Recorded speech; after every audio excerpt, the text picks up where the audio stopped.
Sa akin kasi ginagawa ko sa'yo kasi wala pa eh. Ay isang mabait na tao. Kaya siyempre kung tayo ang nasa Luzon, ang mga naririnig natin ay mga fake news. Tama po ba? Kaya sana sa darating na tayong 12, huwag niyo kakalimutan ang number 53 sa inyong mga balota. Pastor Apollo Tibuloy. At usapan niyo na rin po sa balota ang number 15, Senator Allen Capuyan. Maraming salamat po sa time na binigay nyo sa amin. Magandang gabi. Ganun.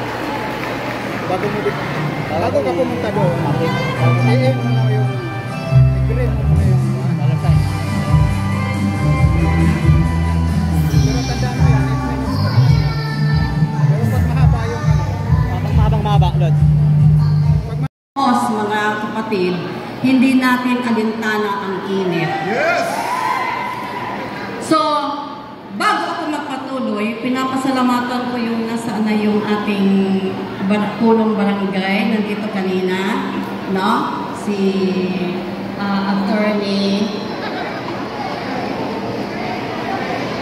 Attorney Ferrer, siya ang punong barangay dito. So, na-meet namin siya kanina. So, bago po ako magpatuloy, mayroon lang po akong isang bagay na ipapaliwanag sa inyo. The common questions na nai-encounter ko every time na makihalubilo ako sa mga classmate ko, sa mga acquaintances, even mga kapatid o mga kababayan sa hindi ko kakilala. Ang tanong sa akin, ganito, bakit nakakulong ang inyong pastor? Paano kami magbubuto? So, sabi niya, hindi ko tahasang sinagot, pinabayaan ko lang siya. Sabi niya, at ang nagkanulo pa, ay kasama din ninyo. Meaning to say, kilala din niya si pastor. Kaya siguro discontented siya or whatever, ganon. So, bakit may nag-betray? At bakit may naghudas? Alam ko ang iba sa inyo, baka may naglalaro din ganyang mga thoughts sa inyo, mga utak, ano? So, sasagutin ko kayo ngayon para yung palaging nagtatanong sa akin, o meron pa yung gustong magtanong, ngayon dito sa entablado, sasagutin ko mga kapatid. So, bakit may nag-betray kay pastor? Bakit may naghudas kay pastor? Aba, parang tinanong mo ako, bakit panahon ni Jesus Christ, mayroong lumitaw na hudas? Sabi ko kasi, 4, 5. Diba? Sinong naniniwalang makapangyarihan si Jesus Christ? Sinong naniniwalang maganda ang teachings ni Jesus Christ? Sa 12 niya na apostoles, lahat sila nakapakinig. No? Nakapakinig ng mga fellowship ni Jesus Christ. Naka-witness pa sila sa mga milagrong ginawa ni Jesus Christ. Diba? So bakit siya naging hudas? Mamaya na. Akyat muna tayo sa langit. Sumama kayo sa akin. Doon sa langit, above na makapangyarihang Panginoon, may naglitaw na Lucifer. Diba? Hindi ba alam ng Panginoon na nalilitaw si Lucifer?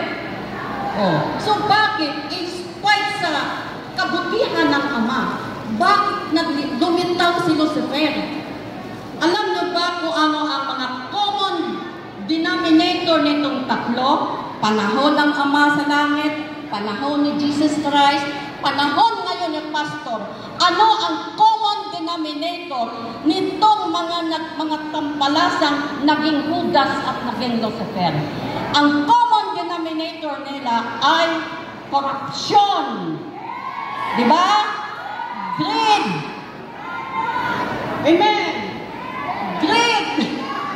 Si Lucifer, nakapagbantay ng bundok ng ginto at mga precious stones na inilalaan ng Panginoong Diyos sa kanyang mga sons and daughters. Si Judas, siya ang treasurer ng grupo. Dito sa panahon ni Pastor, multitasking, huwag na natin isa-isahin yun. Basta ang common denominator ng tatlong ito, sa tatlong kapanahonan na yan, greed and corruption and pride of life. Meron sana silang 2020 vision. Meaning to say, klaro sana ang vision. Nako, mga kababayan, nang makita nila ang bungkus-bungkus na, kay Judas na, 30 silver lang. Lalo na sa panahon ngayon ng ating political landscape. Nawala yung 2020 vision ng mga politiko, sad to say. Noon, 2020 vision. Ngayon, hindi lang 500 ang grado. Bilyon. Kaya hindi na nila nakikita ang tamang landas kasi natakpalan na ang mga mukha at mga mata ng bandol-bandol. Totoo hindi! Yan ang explanation ko sa inyo. At yung tanong ng tanong sa akin, bakit daw may nagganong kay Pastor, maganda man kaya ang kanyang teaching, okay man kaya ang pamamahala, bakit? So yun ang tanong ko. Ang sa amin lang kung maswerte kami, kasi ang mga kasamahan namin may wisdom. Yung mga kasamahan doon sa langit noon, mga estupidong mga anghel, kaya 1/3 sila ang nakuha ni Lucifer. Ngayon dito, hindi na tayo malilinlang, mga kababayan. Buksan natin ating mga mata, tingnan natin ang katwiran dahil mayroon tayong tamang judgment. Matino ang ating utak. Kuha ninyo? Ngayon, sa kay Pastor na kalagayan. Pasalamat kayo, Pilipinas, pinapahiram namin sa inyo si Pastor. Kasi kung kami lang, ayaw namin sumabak sa politika. We know what politics is. But because we are also a Filipino citizen, nakikita namin ang pangangailangan ng bansa, nakikita din namin ang kakayahan ng aming pastor. Hindi lang siya pastor, leader siya na may paninindigan. Salpakan mo man ng trillions ang kanyang mga mata, kahit mag-isa na lang siyang nakatayo, tatayo pa rin siya. Kaya Pilipinas, magising na kayo. Money is not everything, although we need it. Principle, value, honesty, yun ang kailangan ng ating bansa. Huwag kayong padala sa ayuda. Galing din ako noon sa government. Tinuruan kami ng mga leader namin. I-train ang mga taga-barangay. I-train ang mga kung sino-sino po dyan ang mga friend mo? I-train sila to stand so that their life will become sustainable. Ganun kayang kasabihan. Gusto mong mabuhay ang isang tao, huwag mong bigyan ng isda.